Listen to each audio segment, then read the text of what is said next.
త్వరలో నీకు ఎమ్మెల్సీ కూడా ఇవ్వబోతున్నారంట. ఎమ్మెల్సీ జనసేన తరపు నుంచి నీకు ఎమ్మెల్సీ వస్తుంది అనేసి అయితే ఉంది. అలాంటివి ఏం లేవండి. నేను కళ్యాణ్ గారి కోసం వర్క్ చేశాను. ఆయన బేసిక్గా ఆయన అంటే ఎంత ఇష్టం అంటే, ఆయన ఆనందంలో ఉన్నప్పుడు దూరం నుంచి చూడడం ఇష్టం, ఆయన బాధలో ఉంటే దగ్గరికి వెళ్ళి చూసుకోవడం ఇష్టం, అంతే. అంతేనా? ఓకే. అయితే ఇప్పుడు అంటే ఈ ఎలక్షన్ టైంలో మొత్తం మనం చూస్తాం. కాకపోతే ఏంటంటే కొంత అల్లు అర్జున్ గారి పైన కొంత ట్రోల్స్ చేస్తున్నారు. అది పర్టికులర్ కొంత ఏరే వాళ్ళు సంబంధించి. మీరు కూర్చుంది అల్లు అర్జున్ గారి థియేటర్లో, మనం అల్లు అర్జున్ గారి గురించి ఇప్పుడు ఒక నేషనల్ అవార్డు విన్నర్ అండి.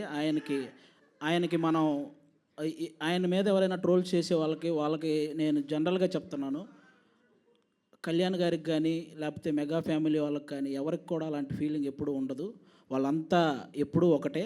కాబట్టి ఒక నేషనల్ అవార్డు సాధించినటువంటి అల్లు అర్జున్ గారిని అలా కొంతమంది వాంటెడ్గా ట్రోల్ చేయటం కానీ, ఇలా కొన్ని థంబ్నెయిల్స్ పెట్టడం కానీ, ఇలాంటివి ఇక నుంచైనా ఆపేయాలని మనస్ఫూర్తిగా కోరుకుంటున్నానండి, అంతే. ఇంకా అంతకు. Okay okay.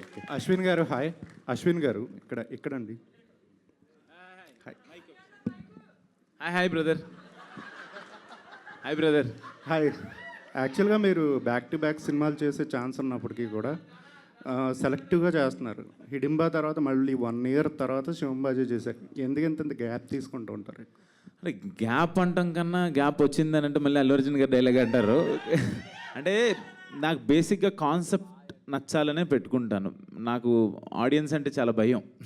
వాళ్ళు ఏమంటారా అంటే రిసీవ్ చేసుకుంటారా లేదా అనేది. అంటే మనల్ని అంటే ఇతని సినిమా బాగుంటుంది, భలే కాన్సెప్ట్స్ ఎంచుకుంటారు అనే మాట తెచ్చుకోవాలని చెప్పి నేను పర్టికులర్గా కాన్సెప్చువల్ మూవీస్ కోసం, ఆ స్క్రిప్ట్స్ కోసం వెతుక్కుంటూ ఉంటా.